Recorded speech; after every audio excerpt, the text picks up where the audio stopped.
Hey, there it is. I was wondering about that. Hey, y'all. I think we added a few more. I'm glad to see that. Welcome back to VBS 2025. Who's happy to be here? Ooh. Y'all don't sound too excited. Who's happy to be here? All right. I'm extremely happy for you to be here, so thank you for coming. Let's start out singing a few songs. How about that, okay? The B-I-B-L-E, yes, that's the book for me.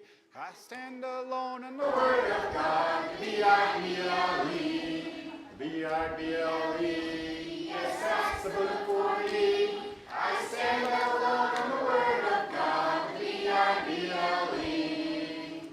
Good warm up. Now stand up. Let's get our bodies moving a little bit.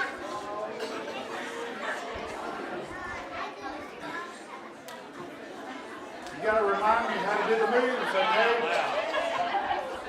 Yeah, grown-ups, y'all can stand up too. Not too cool to do this. I may never fly like Superman, fight like Iron Man, swing like Spider-Man. I may never turn green with anger. I'm in the Lord's army. Hulk smash! I'm in the Lord's army. Hulk smash! I'm in the Lord's army. Hulk smash! I may never fly like Superman, fight like Iron Man, swing like Spider-Man. I may never turn green with anger. I'm in the Lord's army. Hulk smash! All right, good. Sit down.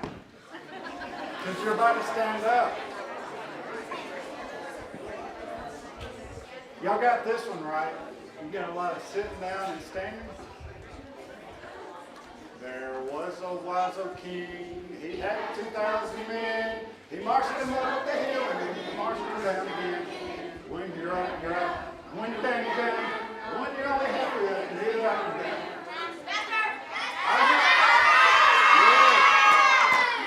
I was just trying to make sure y'all were ready. I didn't want to start too soon, too early. The wise man. Yeah, it's this thing. I'm starting out good again tonight, y'all. I just wanted to catch you, see if you were paying attention. All right? I saw some of y'all followed me. The wise king. He had 2,000 men. He marched them up the hill and he marched them down again. When you're up, you're up. When you're down, you're down. When you're only halfway up, you're up and down.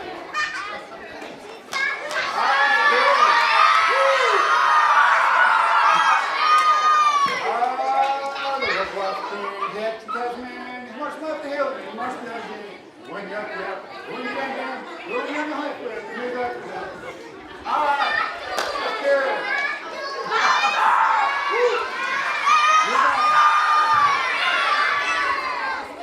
You're going to have me falling down here in a minute.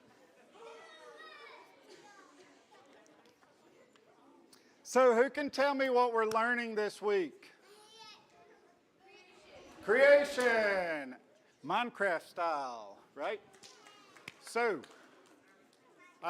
let's go through our days. What is day 1?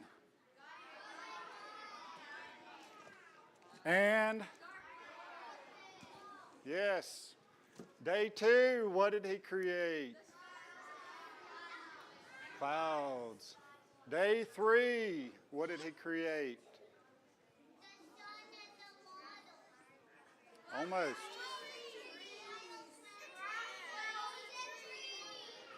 Yes. Day 4. Yes. And we have our Minecraft sun. Day 5. Birds and the fish. Sea animals. Day 6.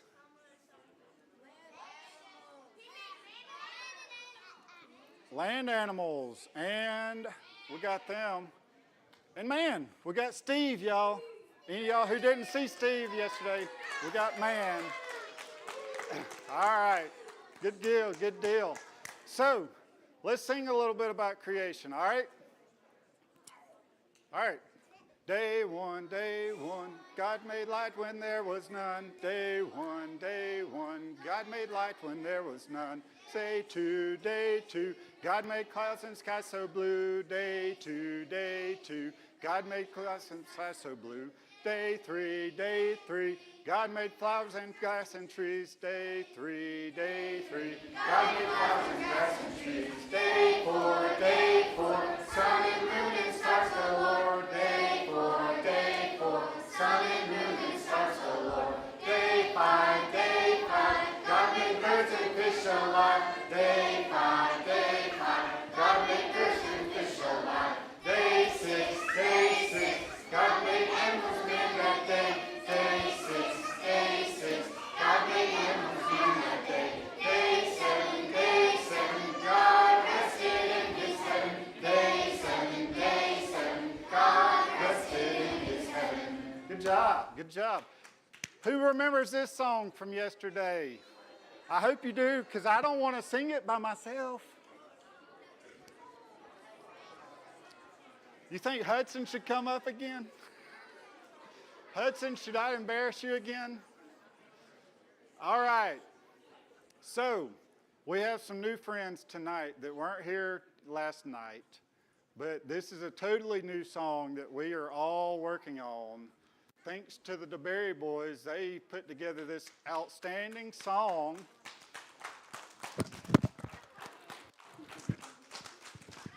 Did I have to knock my mic off? I know. Maybe I should take it off to sing this. All right, so we are doing creation, but we are having fun with creation, making it a Minecraft theme.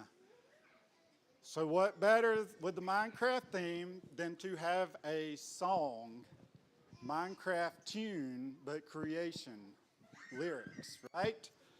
It's a fun song, and hopefully I don't mess it up, but y'all who remember it last night, chime in, all right? Let me get a little click here.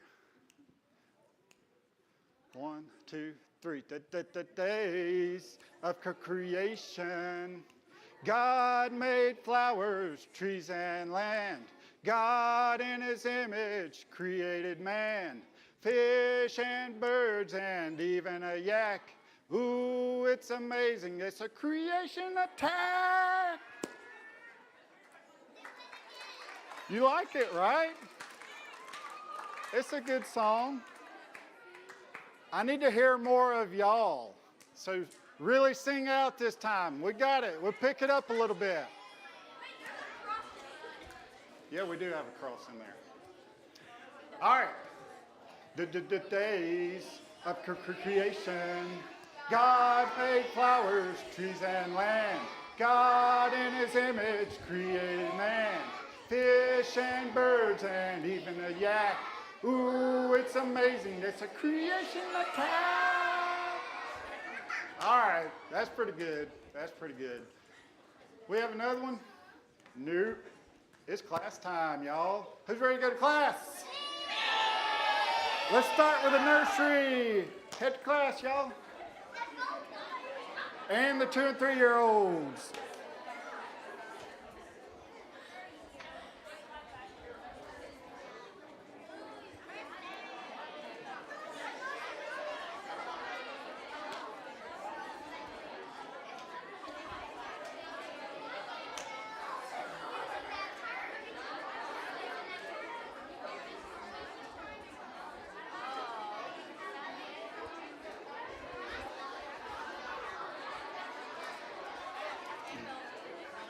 All right, our preschool.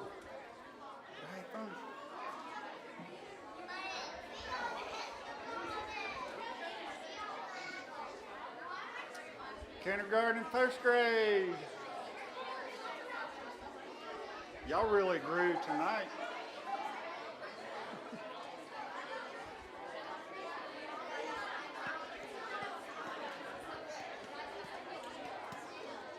All right, second and third graders.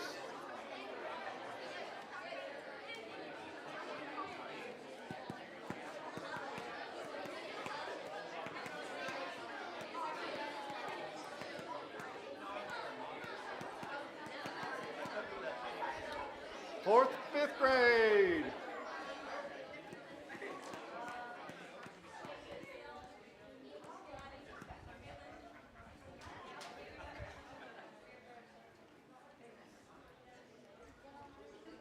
Junior high. Shoo. Got some big numbers on junior high and high school. High school, y'all can go next.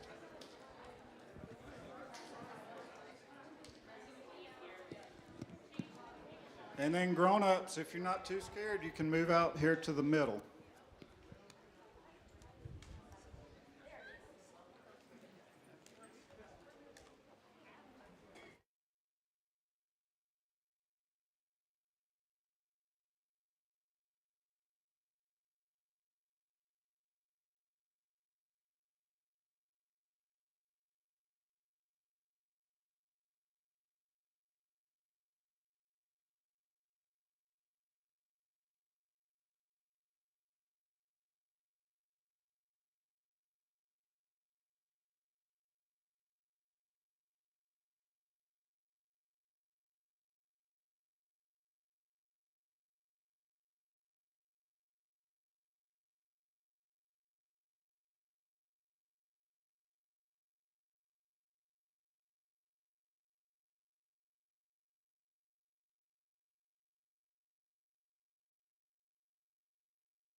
All right, is my mic about right here? John left me with a tough act to follow there, didn't he? I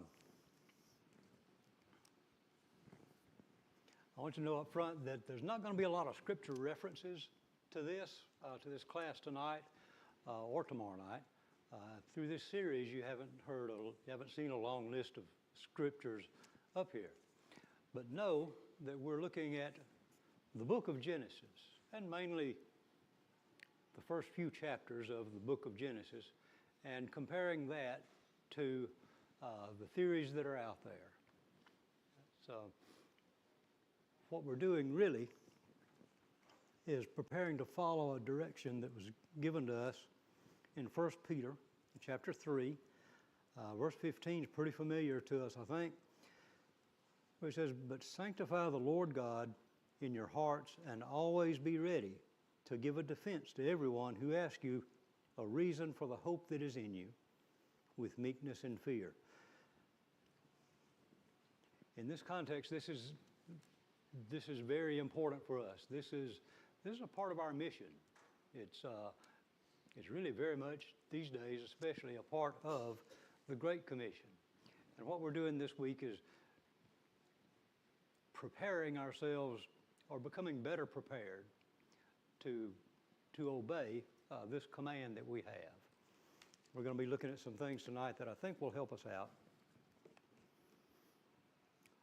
Let's begin with a prayer. Dear Father in heaven, we thank you for today, and we thank you for the opportunity to be together and to study and better prepare ourselves to do your will, and to always be ready to give an answer, to give a defense, to tell people why we believe what we believe. Help us in encouraging each other in this, and be with us through this study. Be with the others, the children, young people in their studies, and help us in always being that source of encouragement to each other. Thank you especially for so much we have through Jesus. We ask of all these things in his name. Amen.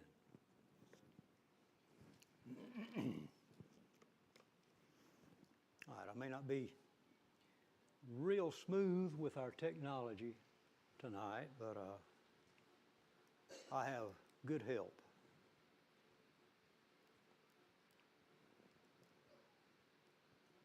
And a switch, there it is.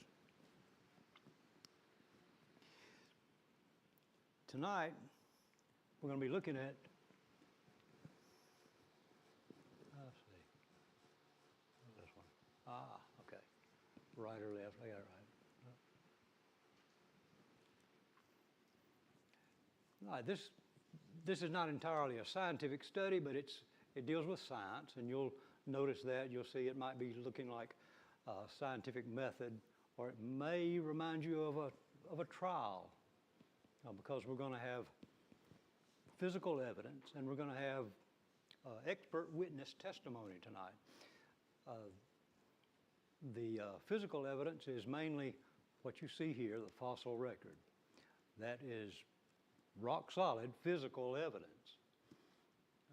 We're going to be looking at it, what it tells us and what we could expect from the evidence.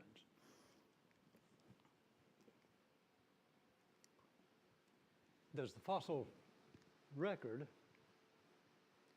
support evolution or creation? And we're going to be looking at that from the standpoint of what you would expect, what creationists would expect to find in the fossil record, and what evolutionists would expect. We'll see evolutionist.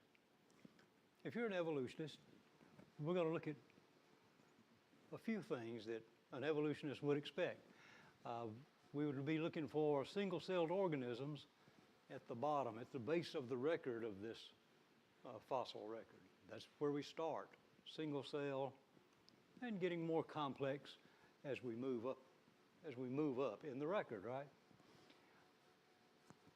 We would expect billions of transitional fossils or intermediary fossils. We'd find these things because they all evolved, right? So you would have a lot of things that we could see come from these single cells to these more complex beings, and you would see different life forms, and you would see just little changes here throughout the record. That's what you would expect to see. We would expect to be covered up with these things because it would take so many. And we would expect extinctions, just kind of inevitable extinctions because, things, survival of the fittest, and the most fit are going to continue, and some things just aren't going to make it. We would expect that. That's what as evolutionists, that's what we would expect to find in the fossil record. So that's three things. We're evolutionists, that's what we're going to look for. Creationists would predict, I'll go ahead and tell you, there's like 5 times as many different things as a creationist would expect here. Creationists are going to expect a record of death from the flood and not a record of evolving life. All right, that's different from what the evolutionists would expect. And we would find few fossils below the flood layers, not a lot of them, because not everything is fossilized. Most things are not. The things that come together at the right time and place and in the right proportion to make a fossil, they just aren't that common.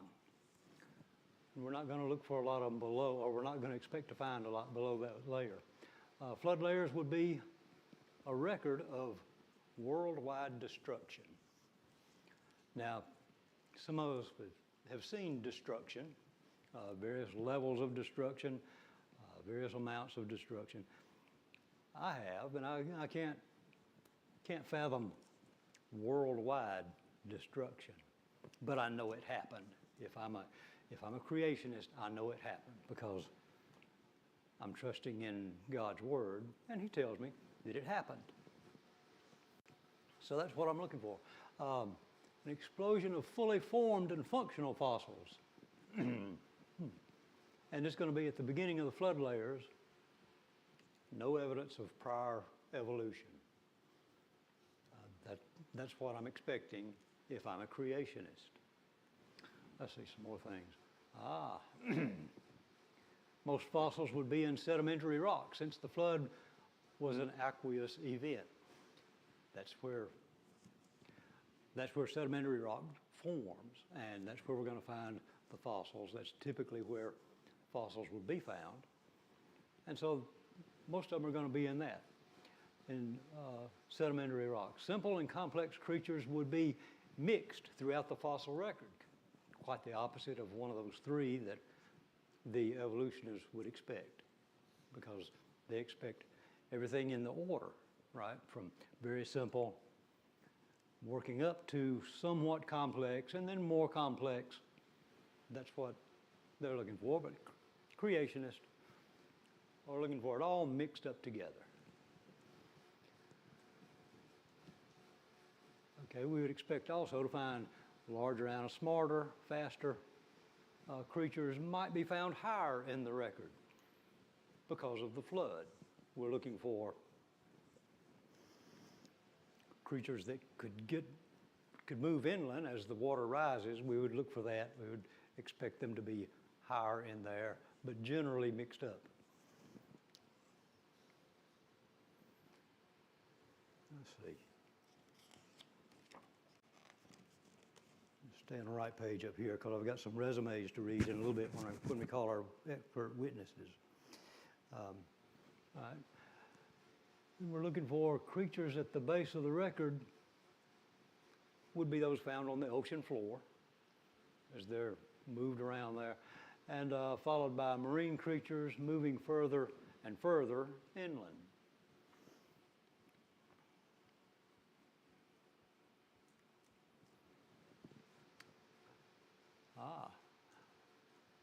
Marine fossils would be found throughout the record.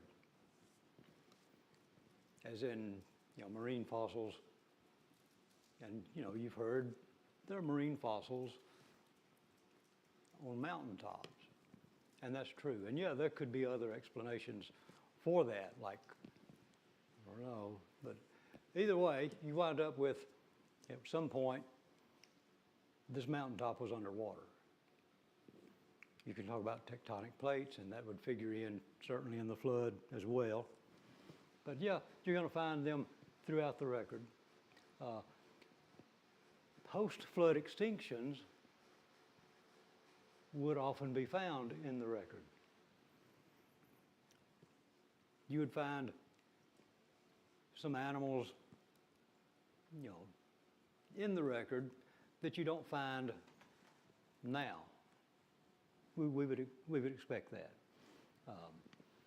The earth changed, catastrophic, and some animals didn't survive long past getting off the ark. If you're a creationist, that's what you would expect. Fossils in the flood layers would show no change or evolution. We would expect to see, okay, they were created, and here they are, and they continue to be the same. That's what a creationist would look for.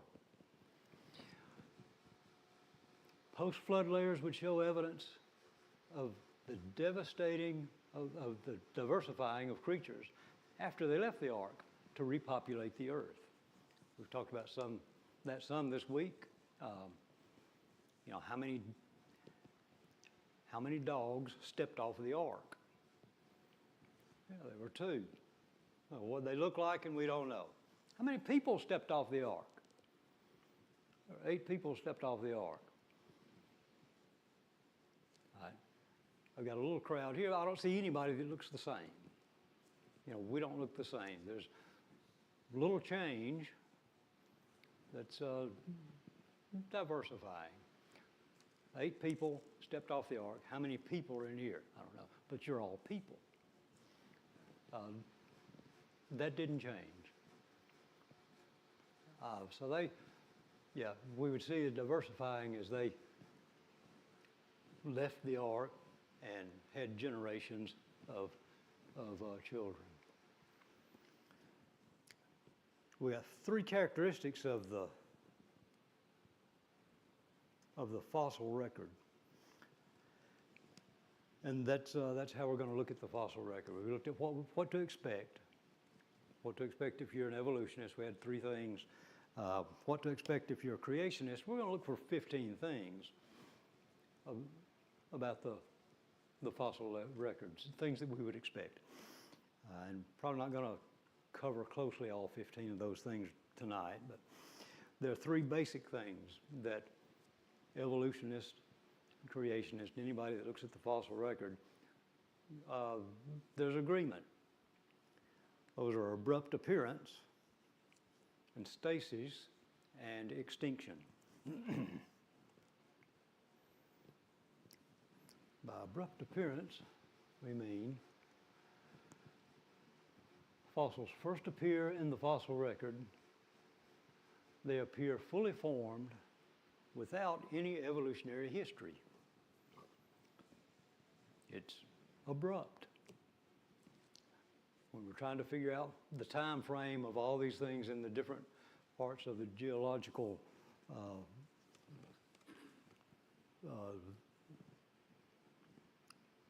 just checking it out, looking at it, what's there, what's in the fossil record, they're suddenly there.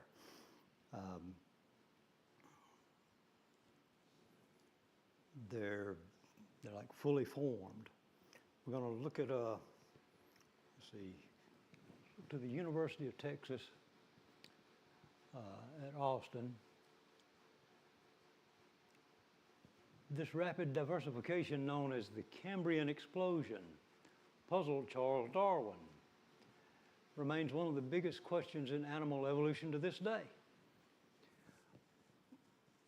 because it doesn't show any animal evolution. They're just there. We found these animals, and it's like we don't know where they came from. Let's see, from the American scientist, as Darwin noted in The Origin of Species, the abrupt emergence of arthropods in the fossil record during the Cambrian presents a problem for evolutionary biology. There are no obvious, simpler, or intermediate forms, either living or in the fossil record, that show convincingly how modern arthropods evolved from worm-like creatures. Puzzling. All right. Consequently, there has been a wealth of speculation and contention. So we see this, and we have to speculate. All right. We're going to call some expert witnesses, see what they have to say about it. About Stephen Jay Gould. He was a well-known Harvard evolutionary paleontologist. Let's see, what does he have to say? He said, the Cambrian explosion was the most remarkable and puzzling event in the history of life. Richard Dawkins, also famous. He's an evolutionary biologist from Oxford University. What does he have to say? The Cambrian strata of rock, vintage about 600 million years, are the oldest in which we find most of the major invertebrate groups. And we find many of them already in an advanced state of evolution the very first time they appeared. It's as though they were just planted there without any evolutionary history.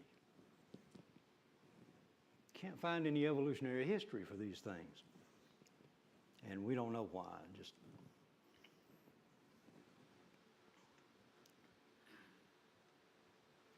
all right, now my book says this was long ago.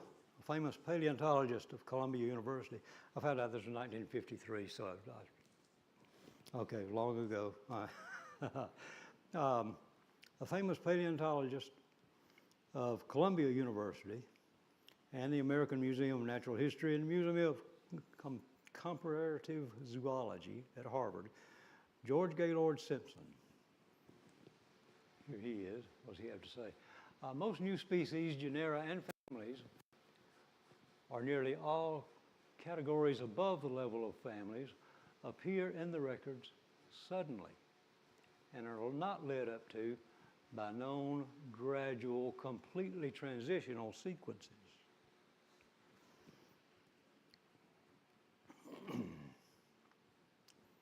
So there's the thing about the fossil record. Abrupt.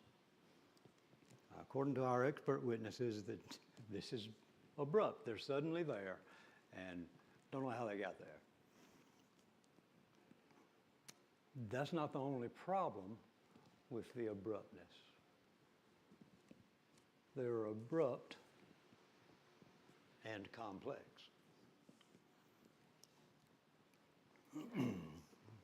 And we can cite one example. There's lots of them. Everything they found was complete. Well, the complexity is not what an evolutionist is looking for at this part of the evolutionary time frame. And in the fossil record, they're not looking for what they find a lot of, which is the trilobite, because of its complexity. Has eyes that are more complex than ours. They see they see differently.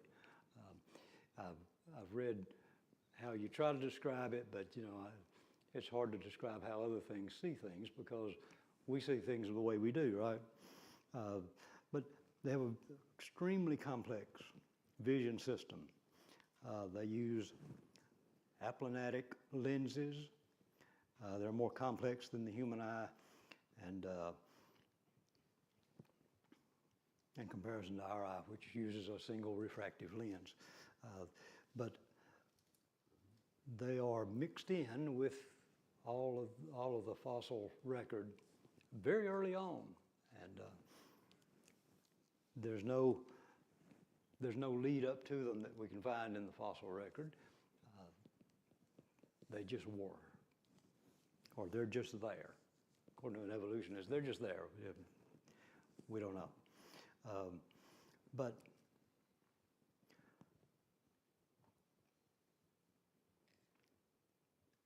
there's no evidence for evolution of this animal or any other, but it has this stunning complexity. This adds up to what we would call a falsification of the fundamental evolutionary prediction. They would predict the opposite. Remember, they predict very simple at the bottom and growing more complex. We don't find that in this or really in anything.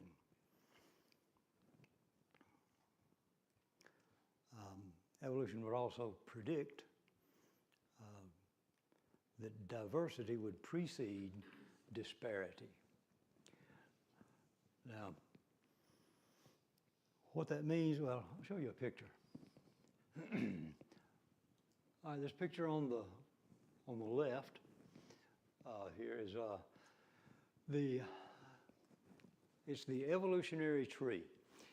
The idea is this is how things started with very simple, one very simple life form that somehow managed to grow, managed to then reproduce, managed to change, and the change goes on and on and on. We talked about last night how, why they need billions of years, right? Because they're trying to imagine how this could happen. But they become different to the point of different species as they go. That is their prediction, whereas creation would predict, disparity would precede diversity. In other words, you would have animals like we have now that would, well, it's microevolution. It's small changes as animals reproduce. The next generation will look a little different, but similarities. You know, some of you I know, and some of you I know your families, and yeah, I see similarities, but you don't look the same. But you're all still human. So, creationists predict disparity would precede diversity.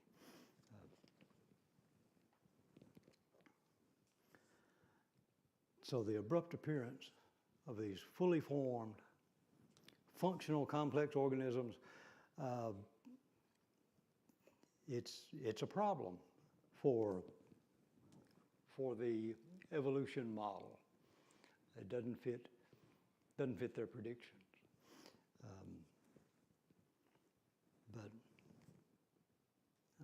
And any comments or questions so far? I'm not a scientist. I'm not here to answer a science question. But if you have some, ask them. Somebody might answer.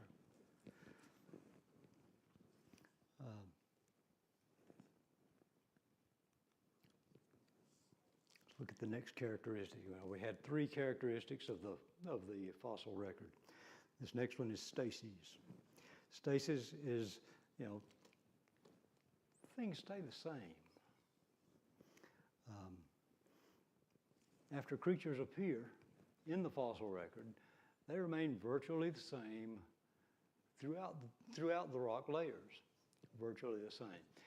We can see differences and we can observe differences, and we have observed changes in small things in many different ways in very rapid reproducing animals. You can see changes, but they remain virtually the same throughout the rock layers. In other words, those 2 dogs that stepped off the ark, where did dogs come from? They come from dogs, and dogs are still dogs.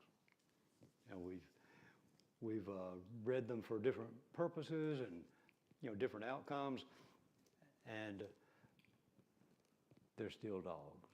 There's little dogs, there's big dogs, but they're dogs. Same thing with every animal that stepped off the ark. The ones that are still alive are still the same animals that we can find in the fossil record.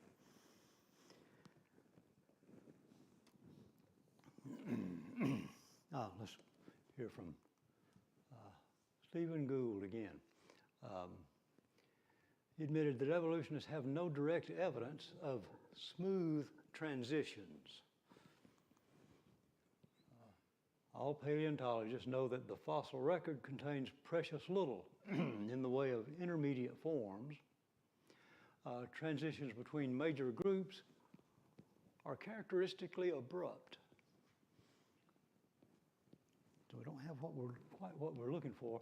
The absence of fossil evidence for intermediary stages between major transitions in organic design has been a persistent and nagging problem for gradualistic accounts of evolution.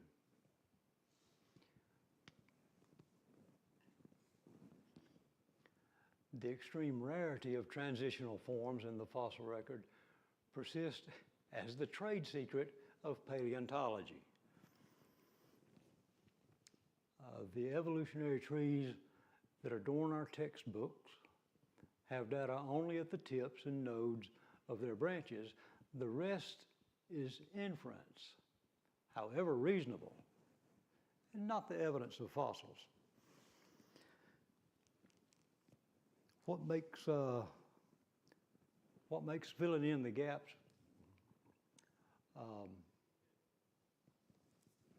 a reasonable inference?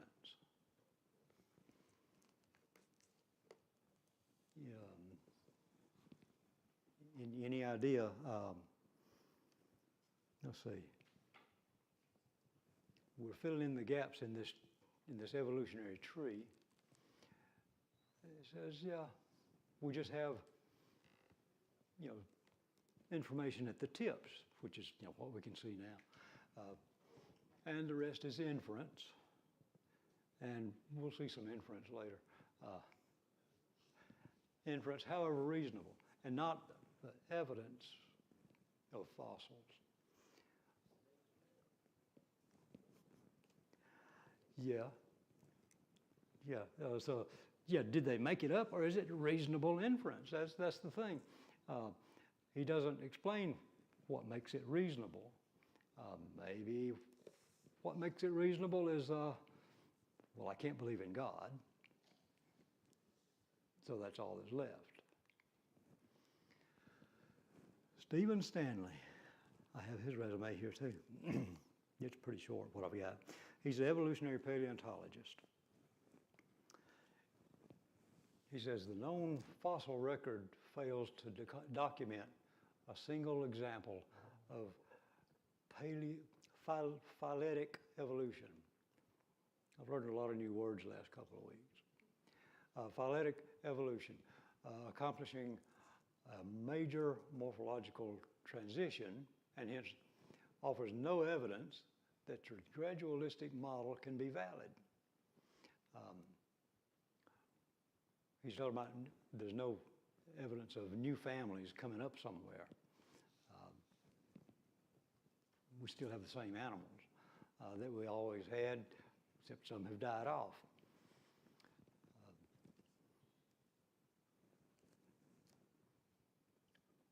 Okay. Then there's evolutionary anthropologist, let's see, professor at University of Oxford, Robert Barnes. We have a real problem, apparently, with intermediate forms.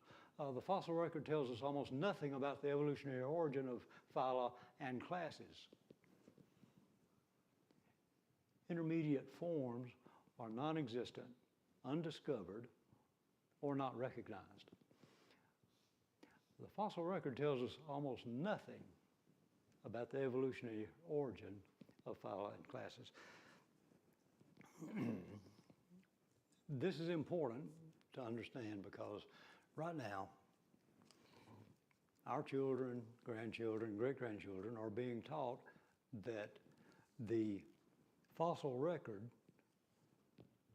does, in fact, support evolution. But it says that you got to have these intermediate forms. They're not there. The intermediate forms that, as an evolutionist, I'm looking for, I can't find them. Still looking. All right, let's see about evolutionary biologist James Valentine and Douglas Irwin. This is something they wrote. I don't have where it was right there, but if ever we were to expect to find ancestors to or intermediates between higher taxa, it would be in the rocks of the late Precambrian to Ordovician times, when the bulk of the world's higher animal taxa evolved.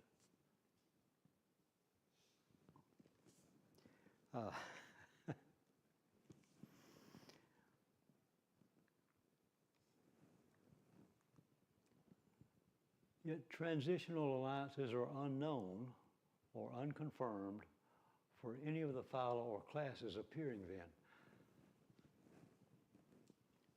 So if we were to expect to find any, it would be here, because that's where, or that's when, the bulk of the world's higher animal taxa evolved, yet transitional alliances are unknown or unconfirmed for any of them. They just didn't appear then. That's when we know they evolved, but we can't find any of them. Does that raise a question?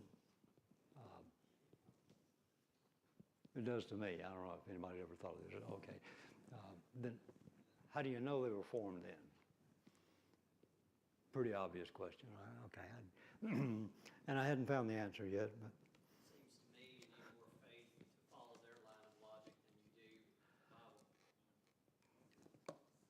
Yeah, I think, It's lacking evidence. yeah, this sounds like the definition of blind faith, doesn't it? Yeah.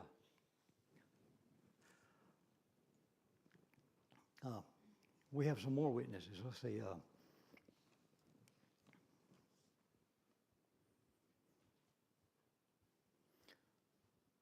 right, let's see. Evolutionary zoologist of Oxford University, Mark Ridley.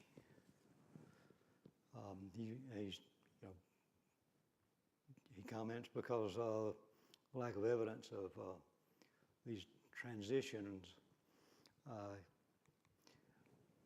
He says, no real evolutionist, whether gradualistic or punctualist, uses the fossil record as evidence in favor of evolution as opposed to special creation.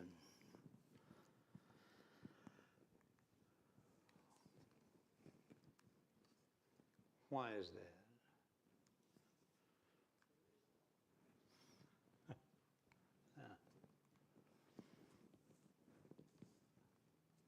Because it supports creation.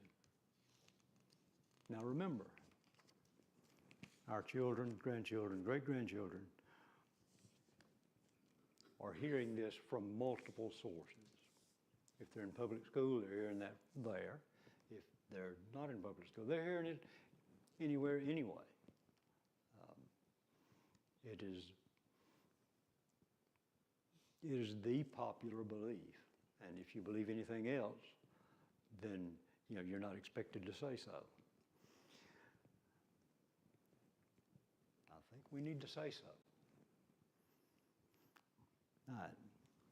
Let's go to somebody who needs no introduction. Charles Darwin. The number of intermediate varieties which have formerly existed must be truly enormous. We talked about billions. Right?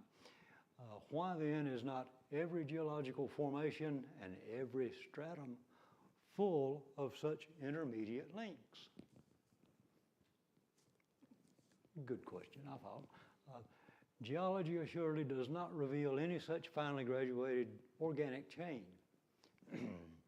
And this, perhaps, is the most obvious and serious objection which can be argued against this theory. Anybody want to take a guess at what theory he's talking about? He's talking about his theory of evolution that he has in his book, which I wrote down the original title. I'll bring it with me tomorrow night. We'll be talking tomorrow night about evolution in the animal kingdom. And when I read the title, too, when you see it or hear it, you'll know why I had to write it down. It's about a paragraph.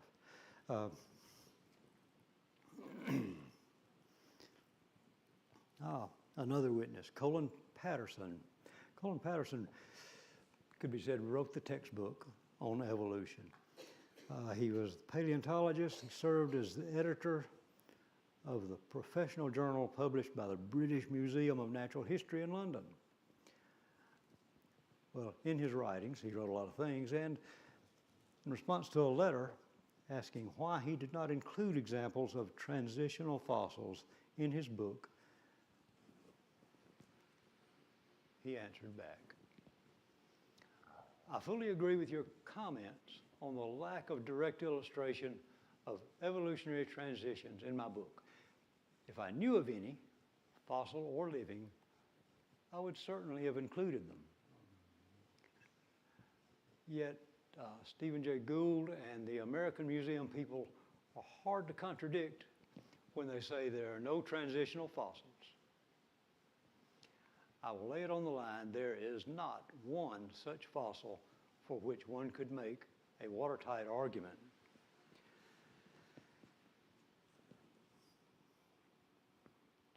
There is no transitional fossil.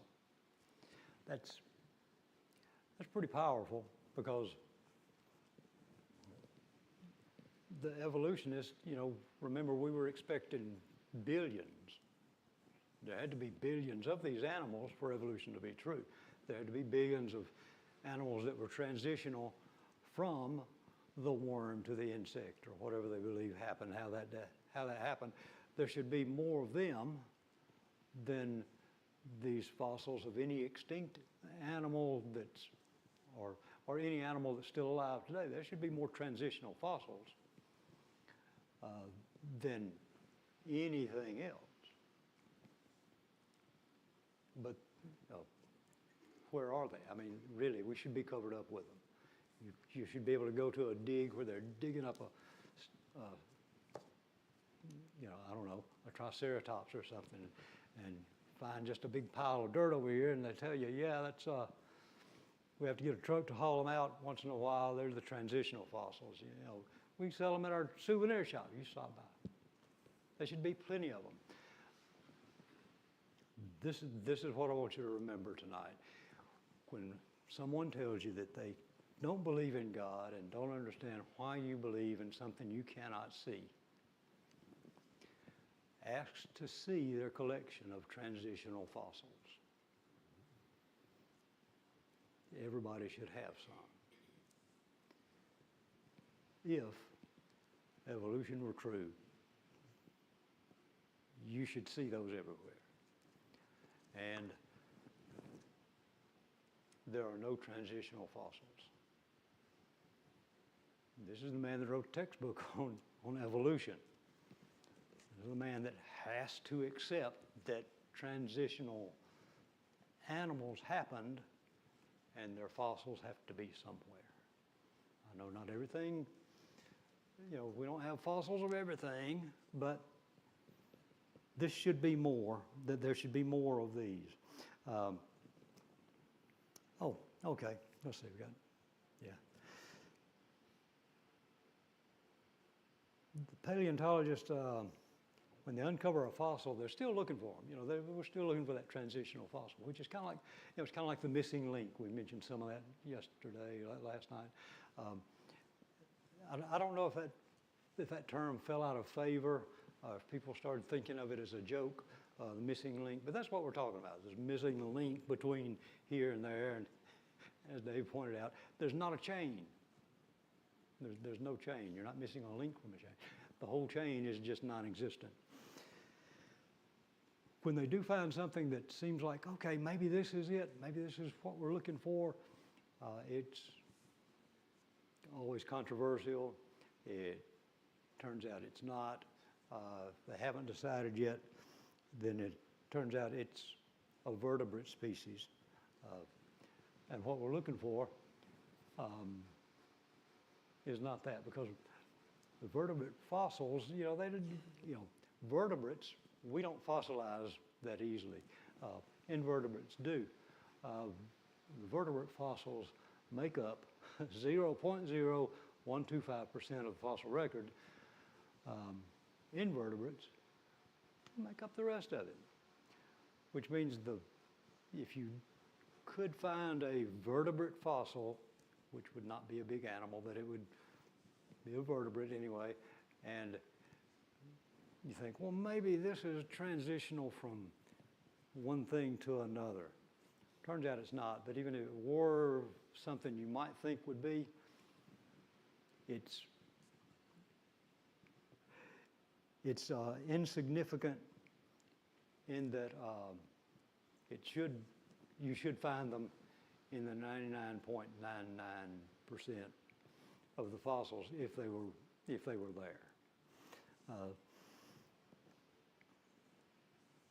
So yeah, if there were transitional fossils, they would be invertebrates. Here we go. Let's look at this. Living fossils, that's a fun term. Are they fossils or living? Right? But Charles Darwin called these things living fossils. It's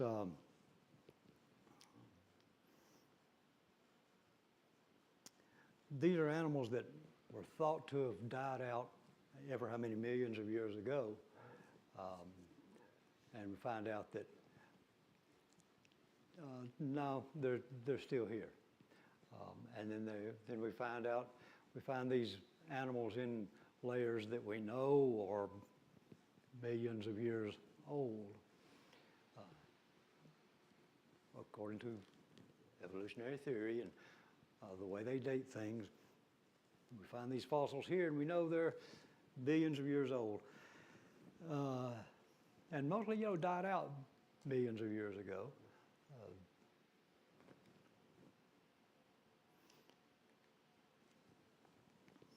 There's a problem with that, and in the dating system, we talked some about the dating system, and when we were talking about the age of the Earth last night. These are some of the animals thought to have died out at one time. Yeah, I didn't know some of these had died out. And some of these, I never did learn how to pronounce all of them, but Coelacanthus,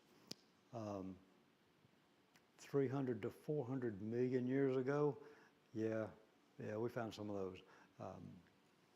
Crocodiles, at one time, they thought they were extinct over 150 million years ago. I've seen crocodiles. I've never gotten close enough to argue that point. I'm going to accept that they did not die out. Well, here's a familiar one, gar. Yeah, I think you can probably pull those out of the Chattahoochee and the Tallapoosa, I think. Probably some of the larger tributaries. You could probably pull those fish out of there. This is it's quite a list. Horseshoe crabs. A lot of these things that one time we had decided they were extinct. But because we found fossils that were just so old that we were dating all the fossils, said, okay, they all died out then. Because these fossils died out at this level, these guys did too. They didn't. So things have remained very much the same. Stasis. Stasis is a problem for evolution because stasis is like the antithesis. It's the opposite of evolution. Things are staying the same.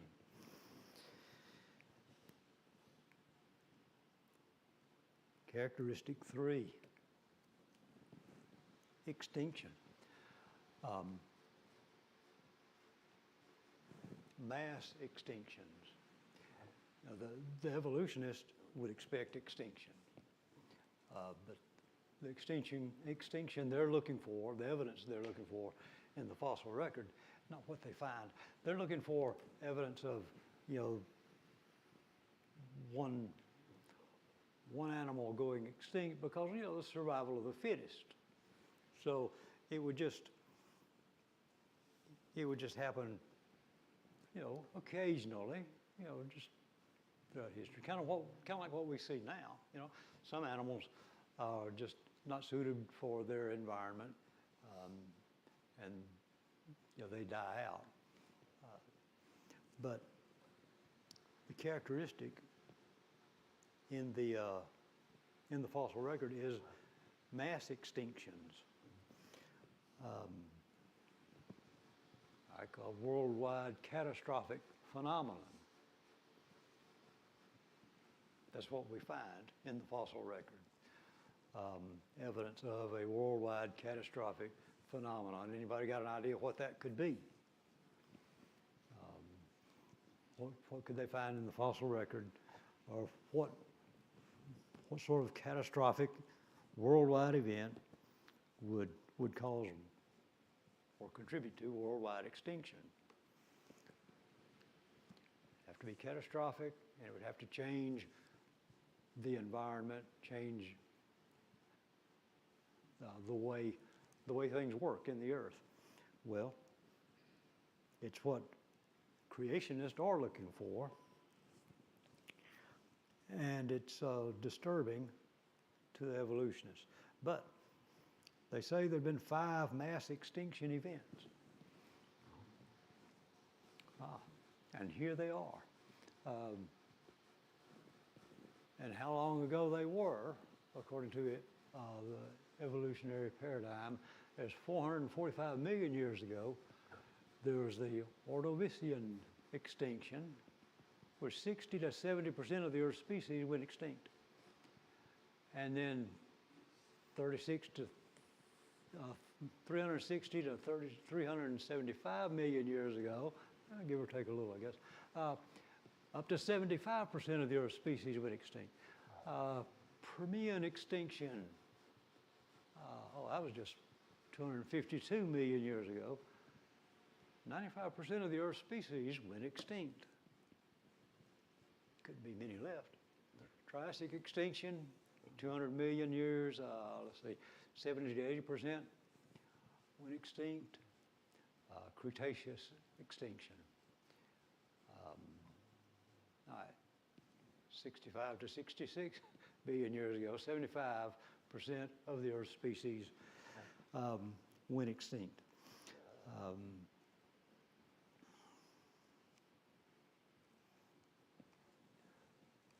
The Genesis flood supports what we see here.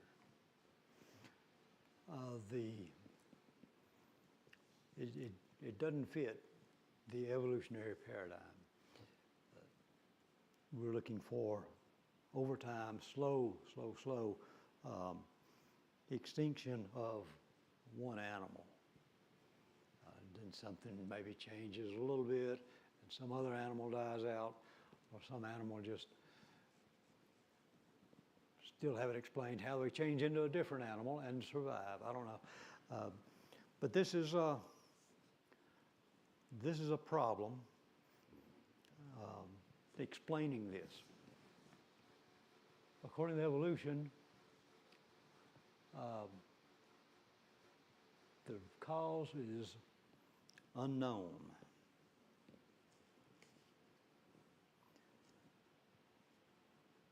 Although, let's see, the Cretaceous, the Cretaceous extinction, some say now that, we think that was probably a huge meteorite that hit somewhere off the coast of Mexico,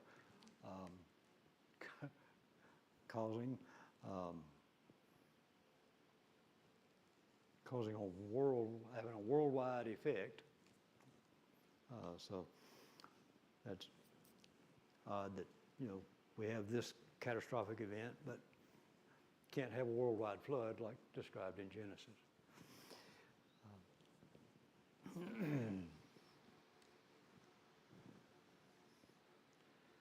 Now, but as creationists, we look at this same data and we can interpret it.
Aha!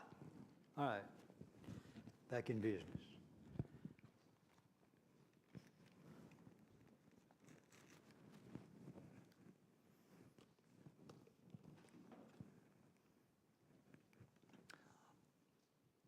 All right, so The evolutionists, we don't know the cause of these extinctions. But when we look at Genesis and read it as a straightforward read, let's see what it says, and see what it says about time, see what we can know about the age of the earth, and what was actually the years come out differently. Up at the top of our biblically scientifically based model on the right, that's now. That's like back just a few thousand years, like 5,000, 6,000 years, and that includes, let's see, post-flood moving forward, and then let's see, the Balaam dispersion when we were all dispersed all over the world. All of that happened in that top layer there. Let's see. So on the left, that's 1,000 years ago, 4.5 to 6.5. We have Mesozoic. So we have a few things going extinct.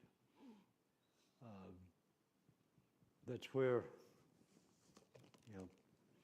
my grandson loves dinosaurs, so I haven't told him yet that a lot of them went extinct a few thousand years ago. But, I'm sure there are people ready to tell him that they went extinct millions of years ago.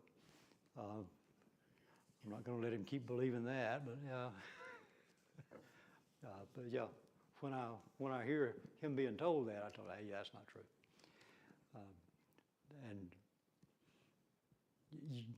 We're going to have to take charge of what our family learns about this, because they're learning that we don't know and we can't know.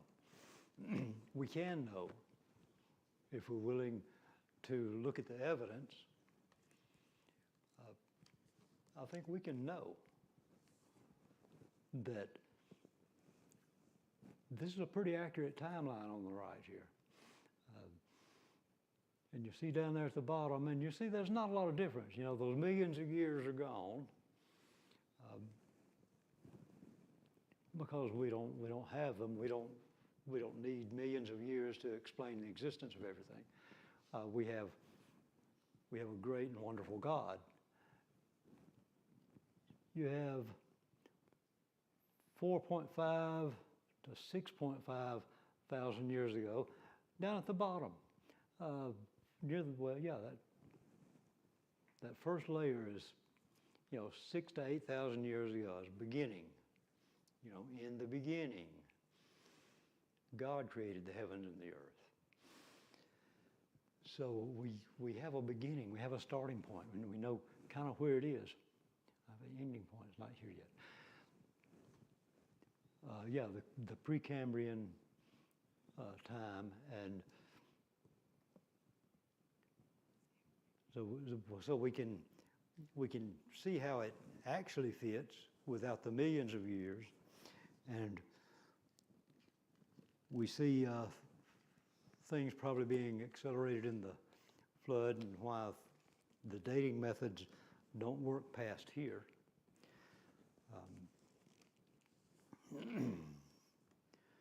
So we have mass extinctions. Let's say, remember, according to evolution, we don't know. But when we look at the time frame and look at it biblically, scientifically, cause according to creation is the flood.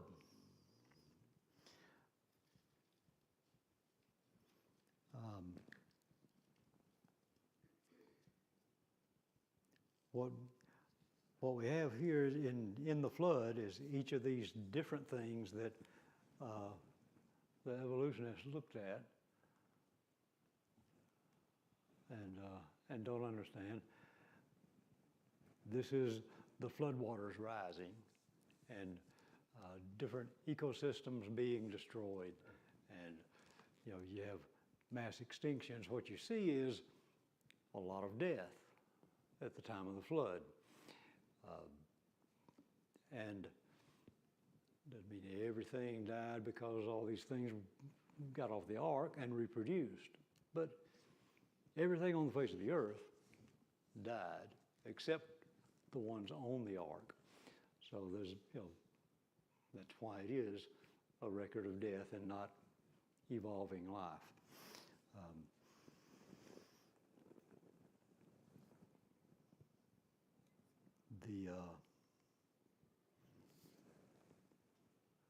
But this, yeah, what we see in there does not fit the evolution model.